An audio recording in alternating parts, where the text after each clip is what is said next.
नमस्कार विद्यार्थी मित्रांनो, आज आपण चौकोन अभ्यासणार आहोत. तर चौकोन काय अभ्यासायचा? आम्हाला माहिती आहे टीचर की चौकोनाला जे आहे 4 बाजू असतात, 4 कोन असतात आणि 4 बिंदूसुद्धा असतात. मग तरी पण महत्त्वाचं आहे बरं का.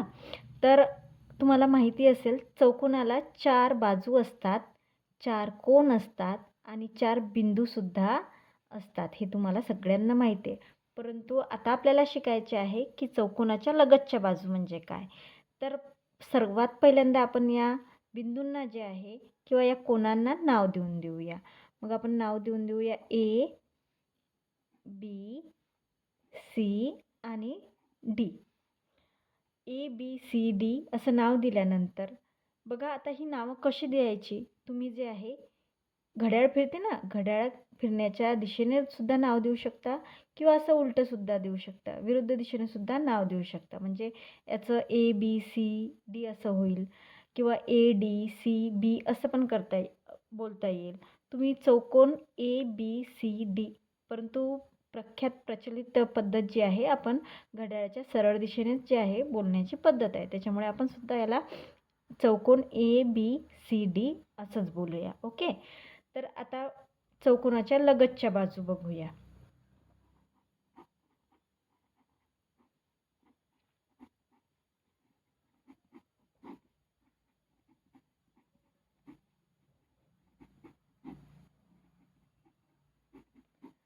आता लगत म्हणजे काय तर लागून. आता चौकोनाला 4 बाजू आहे. पहिली बाजू सांगा. बाजू ए बी, बाजू बी सी, बाजू सी डी आणि बाजू डी ए किंवा ए डी ही बाजू आहे 4. मग आता लगतच्या बाजू म्हणजे काय तर बघा एक जर आपण ही बाजू बघितली ए बी आणि दुसरी बाजू जी आहे बी सी. या बाजू ज्या आहे एकमेकांना लागून आहे म्हणून त्यांना लगतच्या बाजू असे म्हणतात. मग आपण लिहू शकतो की बाजू ए बी व बाजू बी सी लगतच्या बाजू आहे.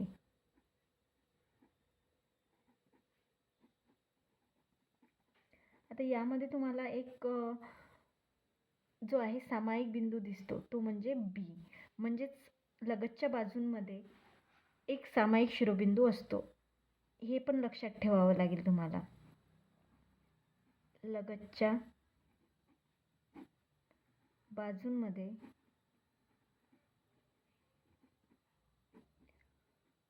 सामायिक शिरोबिंदू असतो. सामायिक म्हणजे तर आता तुम्हाला कळलं असेल प्रत्येक चौकोनामध्ये म्हणजे कुठलाही चौकोन असू द्या, समभुज चौकोन असू द्या, समद्विभुज चौकोन असू द्या, कुठलाही चौकोन असू द्या, प्रत्येक चौकोनामध्ये लगतच्या बाजूंच्या जोड्या ज्या आहेत त्या 4 असतात व त्यामध्ये लगतच्या बाजूमध्ये सामायिक शिरोबिंदू असतो. आता आपल्याला शिकायचं आहे तो म्हणजे सम्मुख बाजू. तर सम्मुख बाजू म्हणजे काय तर समोरासमोरील बाजू. सम्मुख म्हणजे काय चेहऱ्यासमोर, समोर, अगदी समोर. मग आता आपल्याकडे जे आहे बाजू तुम्हाला माहिती आहे. बाजू ए बी, बाजू बी सी, बाजू सी डी आणि बाजू डी ए ह्या बाजू आहे. तर बाजू ए बीला जर आपण पकडलं तर या ए बीच्या समोर कोण आहे बरं तर बाजू सी डी. म्हणून जे आहे आपण लिहिणार बाजू ए बी व बाजू डी सी ह्या सम्मुख बाजू आहे. नंतर जे आहे दुसरं बाजू ए डी घेतला आपण व बाजू जी आहे बी सी ही अगदी समोरासमोर आहे म्हणून बाजू बी सी या पद्धतीनं लिहून आलं तर लगेच लक्षात घ्यायचं की बाजू ए बीच्या समोर बाजू बी सी आहे म्हणजेच या सम्मुख बाजू. या ठिकाणी माझ्याकडे 2 पेन आहेत बघा. तर या 2 पेनांना जेव्हा मी जोडलं तेव्हा या पद्धतीने जे आहे एक कोन तयार झाला आणि हा पेन जो आहे थोडा इकडे सरकला. तर मी अजून माहिती सांगते तुम्हाला की कोनांचे जे आहे कोनांवरून पडणारे प्रकार तुम्हाला सगळ्यांना माहिती असेल. एक म्हणजे लघुकोन, एक म्हणजे काटकोन, एक म्हणजे विशाल कोन. तर चौकोनातील सम्मुख कोन आता आपण बघणार आहोत. तर आपण जर जे आहे हे कोन जे आहे काटकोन स्वरूपाचा चौकोन इथे आहे. तर ए, बी आणि सी, ए, बी आणि सी हा कोन घेतला तर याच्या सम्मुख म्हणजे अगदी समोर असणारा कोन कोणता आहे? तर ए, डी आणि सी हा आहे. म्हणून आपण लिहिणार आहोत कोन ए, बी, सी व कोन ए, डी, सी. ए, डी, सी हे सम्मुख कोन आहे. प्रत्येक वेळी आपण दोन बाजू घेऊन जे आहे त्याच्या समोरील कोन ही सम्मुख कोन म्हणून लिहू शकतो. त्याचप्रमाणे आपण लिहू शकतो की कोन ए चा सम्मुख कोन कोण आहे? तर कोन सी. कोन सी ह्या सम्मुख कोन आहेत. नंतर जे आहे कोन बीच्या समोरचा कोन कोणता आहे? सम्मुख कोन बीचा सम्मुख कोन कोण आहे? तर बीचा सम्मुख कोन आहे डी. नंतर सीचा सांगा, तर सीचा ए आणि डीचा परत बी हेच होणार आहे. लगतचे कोन समजून घेऊया. तर बघा या ठिकाणी आहे ए, बी आणि सी हा एक कोन आहे. ए, बी, सी हा एक कोन आहे. आता याचा लगतचा कोन कोणता आहे? तर बघा या ठिकाणी हा जो कोन तयार झाला, बघा हा बी कोन तयार झालेला आहे इथे. ए, बी, सी हा एक कोन तयार झाला आणि लगतचा कोन कोणता आहे? तर डी, सी, बी हा असेल. डी, सी, बी. म्हणून आपण लिहिणार कोन ए, बी, सी व कोन डी, सी, बी. आता तुमच्या लक्षात आलं असेल की बी, सी आणि बी, सी ही जी बी, सी बाजू आहे ही काय आहे? सामायिक बाजू आहे. म्हणजे लगतच्या कोनांमध्ये एक सामायिक बाजू येते, हे लक्षात ठेवा. नंतर अजून एक तयार होईल बघा. आपण ही बाजू जी आहे सोडलेली आहे. ए, डी आणि सी. ए, डी आणि सी हा एक कोन आहे. कोन ए, डी आणि सी याचा लगतचा कोन कोण असेल हे तुम्ही कमेंट बॉक्समध्ये सांगा. ओके. आणि जेव्हा समोरासमोरील कोनांना एखाद्या रेषाखंडीनं जोडलं जाते तेव्हा तो त्या चौकोनाचा कर्ण असतो. लक्षात आलं का? सम्मुख कोन बी व डी हे सम्मुख कोन आहेत. मग यांना जे आहे आपण एका रेषाखंडाने जोडू. तर याच्यामध्ये ए, सी हा एक कर्ण तयार झाला आणि एक बी, डी हा एक कर्ण तयार झाला. कळलं? सराव संच 38 सोडवूया. या ठिकाणी पहिला प्रश्न आहे चौकोन एक्स, वाय, झेड, डब्ल्यू काढा व त्यावरून खालील प्रश्नांची उत्तर द्या. त्यातील पहिला प्रश्न आहे सम्मुख कोनांच्या जोड्या लिहा.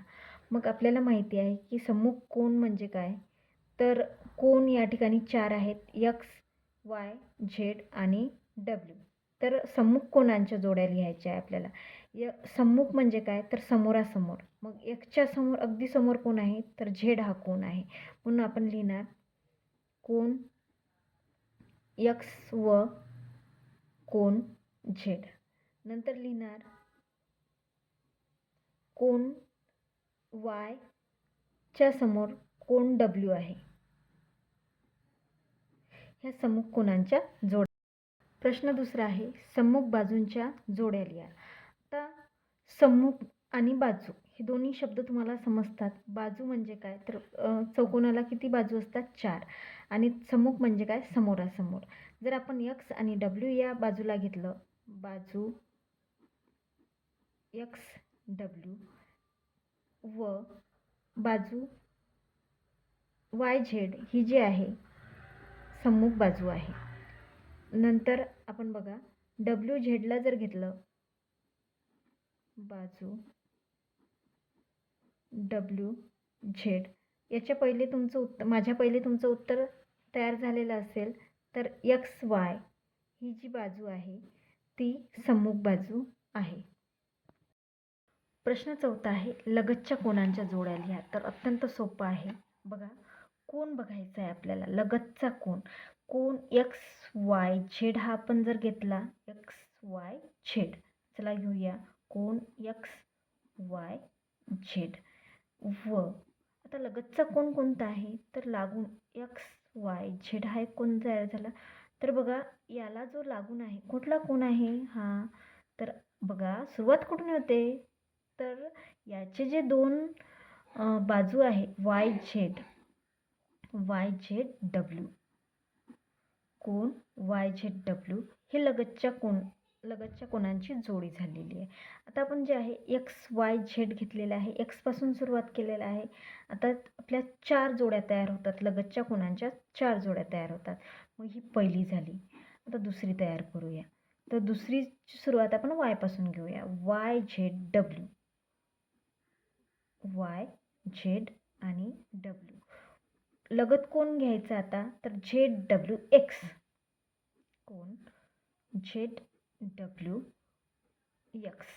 नंतर तिसऱ्या जी जोडी तयार होणार आहे आपली, आता वाय झाला, एक्स बिंदू झाला, वाय कोण झाला. आता आपल्याला घ्यायचा आहे झेड, मग कोन झेड डब्ल्यू एक्स. याचा लगतचा कोन कोणता आहे, चला कोन डब्ल्यू एक्स आणि वाय हा झेड डब्ल्यू एक्सचा लगतचा असेल.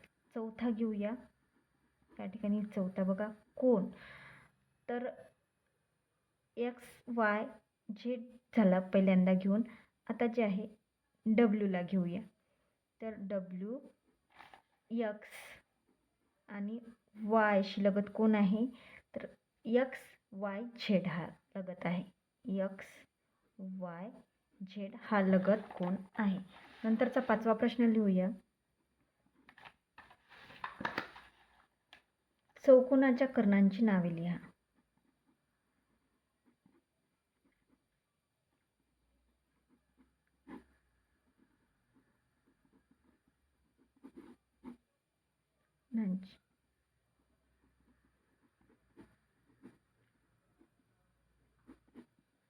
तर उत्तर आहे कर्ण एक्स झेड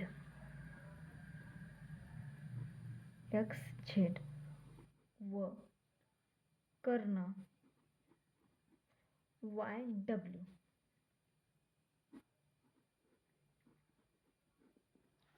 ही दोन कर्ण झाली. नंतर 6वा प्रश्न आहे. प्रश्न 6वा आहे चौकोनांची नावे वेगवेगळ्या प्रकारे लिहा. तर आपण चौकोनाची नावे जी आहे घड्याळाच्या सरळ दिशेने किंवा घड्याळाच्या विरुद्ध दिशेने कशाही पद्धतीने लिहू शकतो. तर या ठिकाणी आपण काही जे आहे नावे लिहिलेली आहेत.